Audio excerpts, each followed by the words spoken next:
Paytaxtın Xətai rayonu 8 noyabr prospektində baş verən bu qəzada hər bir piyada üçün nümunə olmalıdır. Təəssüf ki, yolu piyadalar üçün nəzərdə tutulmayan hissədə keçmək istəyən valideyn özü ilə yanaşı övladının da həyatını təhlükə altına atıb. Baş verən qəzaya səbəb həmin şəxsin yaxınlığındakı piyada keçidindən istifadə etməməsidir. Buna baxmayaraq piyada keçidlərindən istifadə etməyən vətəndaşlar kifayət qədərdir. Bunun səbəbini soruşduqda isə müxtəlif bəhanələr gətirirlər. Hətta mikrofonumuzu görüb özlərini itirənlər də oldu.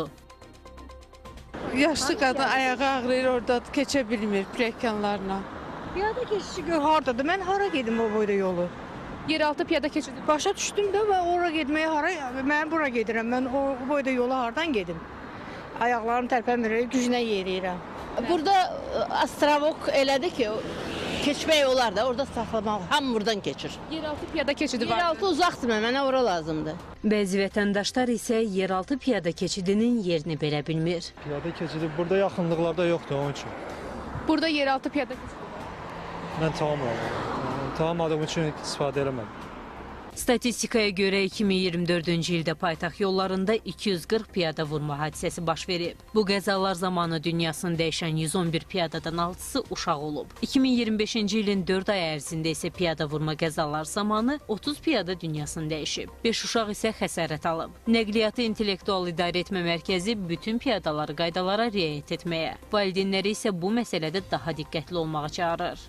Bəzi piyadalarımız var ki, konkret olaraq Aeroport şosesi, Heydər Əliyev prospekti, Bakı-Sumqayıt şosesində də 8 noyabr prospekti, Babək prospekti və digər avtomobillərin daha çox hərəkətdə olduğu bu yollarda yaxınlıqda yeraltı, yerüstü piyada keçidlərini qoyub birbaşa keçidlərin yaxınlığında yolun hərəkət hissəsindən keçməyə üstünlük verirlər. Bu cür piyadaların içərisində valideynlər də var. Valideynlər öz övladları ilə birlikdə onlara nümunə olmaq əvəzinə birbaşa piyada keçidlərindən yox, yolun hərəkət hissəsindən keçirlər. Bakı şəhər Dövlət Yol Polisi İdarəsindən bildirildi ki, qəzaların qarşısının alınması məqsədi ilə mütəmadi olaraq yollarda nəzarət tədbirləri həyata keçirilir. Piyada keçidindən istifadə etməyən piyadaları 20 manat cərimə edilir. Sürətli avtomobil yollarında isə bu cür qayda pozuntusuna yol verən piyadaları 40 manat cərimə gözləyir. Yol hərəkəti qanununa əsasən piyadaların yolu qaçaraq keçməsi qadağandır. Və yaxud da 100-110 sürətlə gedən sürücünün qabağına qəflətən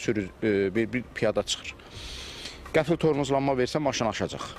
Sürücü ölməlidir ya da sərnişinləri ölməlidir, xəsarət almalıdır. Piyadanı da vuranda sürücünü tuturlar, salırlar həbsə ki, sən niyə piyadanı vurdun, gərək sən yayını ardın. 110 sürətlə hansı manevri edəsən ki, onu vurmayasan və özündə sağ qalasan. Yəni, belə absurd qanunlar, qərarlar yazanda da bir balaca dərinliklərini fikirləşmək lazımdır ki, axı bu real olaraq mümkün deyil. Məhz bu məqsədlə piyadalar daha diqqətli olmalıdır. Nə özlərinin təhlükəsizliyini, nə də sürücülərin həyatlarını riskə atmamalıdırlar. Həmçinin valideynlər də unutmamalıdırlar ki, yollardakı təhlükəsizlik təkcə onların deyil, övladlarının da gələcəyidir.